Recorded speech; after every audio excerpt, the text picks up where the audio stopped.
pulling from the starting lineup right before tip-off to undergo contact tracing on Friday night.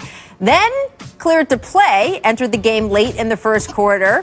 Then ordered to exit midway through the third quarter at the direction of the league. It was a mess. Kevin Durant not happy, tweeting, quote, "Free me," and then having an even more lengthy and explicit tweet at the league after that. Richard, as Kevin now sits for the next 3 games for contact tracing, is it something, nothing, or everything?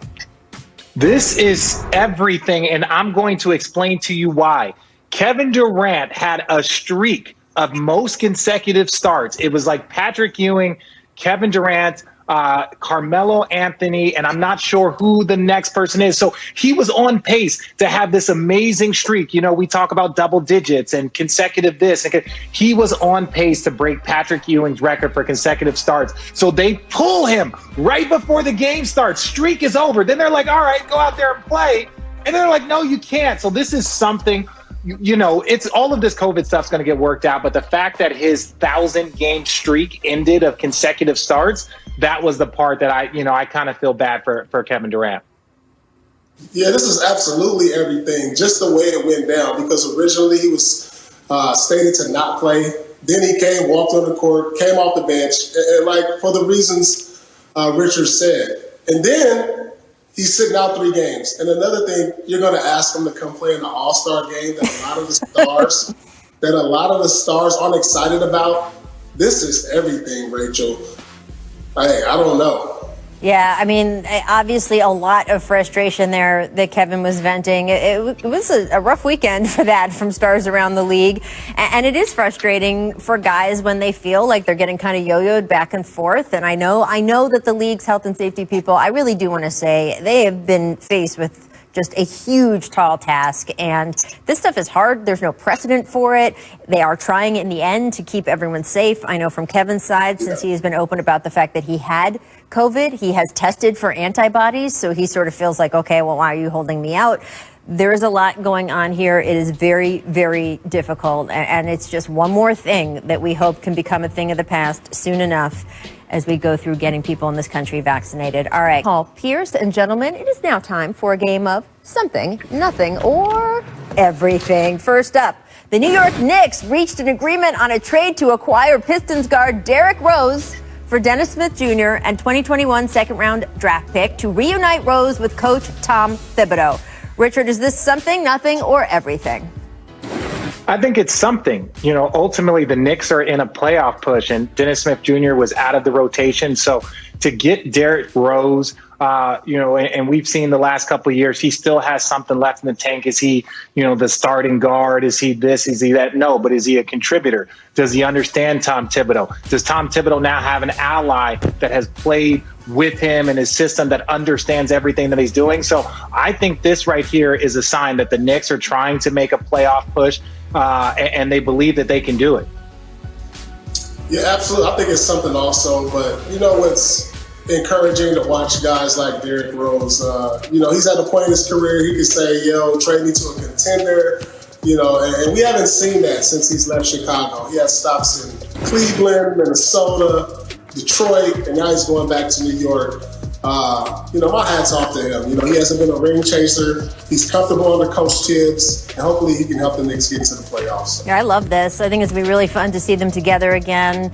Maybe we can actually get a crowd at the Garden sometime this season to give him some props. I think it's going to be really fun. Looking forward to what they can do. All right, guys, it's time for one of our favorite shows within a show. Oh, yes, the OG show within a show here at The Jump as the Kings turn around.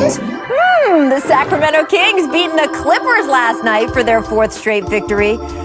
One of our heroes, leading man Buddy Hield, dropping 22, and De'Aaron Fox led all scorers with 36 points and 7 assists. So, Paul, the Sacramento Kings, as they turn around, is it something, nothing, or everything?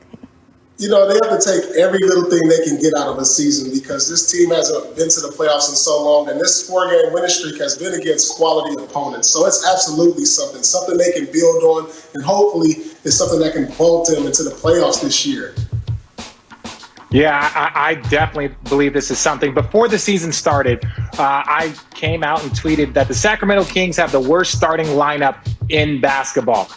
And the Sacramento Kings fans continue to retweet that and send it to me. But look, De'Aaron Fox made a jump that they expected last year, and he made that jump. I think Coach Walton has done a great job. They got Halliburton to slide once a day did, but Halliburton slid to them. And this guy has been amazing. His basketball IQ is off the chart. Buddy Hield has played well. Marvin Bagley has been healthy. These are all of the key components that have led to their success. You get young players making jumps, you draft well, and you get your other young stud to be healthy. This is why this team has a chance to make the postseason. Will they? I think it's going to be tough. I think they have a chance for the play-in game right around that 7, 8, 9 spot. But it is very, very encouraging for Kings fans and for this organization to see all of this young talent starting to put it together. Well, just to add here, the NBA just announcing that De'Aaron Fox, in fact, won their Western Conference Player of the Week award. Giannis on the Eastern Conference side. And I will say, I really applaud you saying Coach Walton in that highlight package there. Not a way to describe your best friend, one of your closest friends and former roommates, but that was very professional. Really, really. I'm trying my best. Really I'm trying nice. my best to be professional. Trying my best. How's that working out for you? It's not very well. Not very well. Last up, let's matchups. In both overtime sessions between the Pistons and Lakers, LeBron got Mason Plumlee on an island several times and made him pay. Richard, someone's got to help. That's not fair to Mason. Come on. Where's the help? Well, that's the thing. When you have a guy that's going to be probably number one in scoring and top 5 in assists, they're island. like, hey, we'll leave it. Look, poor Mason. Look, he did a very good job. I want to compliment the 7-footer out there guarding one of the great scorers this league has ever seen. Look, contested shots, good defense. They got to help. Look, that's not your fault. That's not your fault, Mace. I got your back. That's not your fault, man. That's good defense. It's a lonely island, Paul. It's a lonely island. All he needed was some suntan lotion. That's it. I want to play some post-game sound from LeBron after that double overtime marathon. Take a look here. I was just ready to go. I'm 36 years old, and I really don't have the heart. And I don't have the heart. My heart is not sustainable for 2 overtimes at this point in my career. So I was just ready to go, get home. I got a bottle of wine that's been ready to be opened, and I delayed it for 2 more quarters or 2 more overtime. So I wasn't happy with myself in that regards. I know as he was speaking, the both of you were like, I feel you deeply, LeBron. Paul, can you explain why NBA vets don't like free basketball the way fans do? Listen, when you get to be 36 like LeBron, he just wants to get to that plane or hotel or home and have a bottle of wine. He's upset that he even went into the first overtime. He didn't take care of business. I mean, I feel you, LeBron, because it was a point in my career was like, I'm tired of overtime. Let's get this over. Look, when you're, who cares? Yeah, you know what? Like he said, he was disappointed in himself because there's nobody else to blame.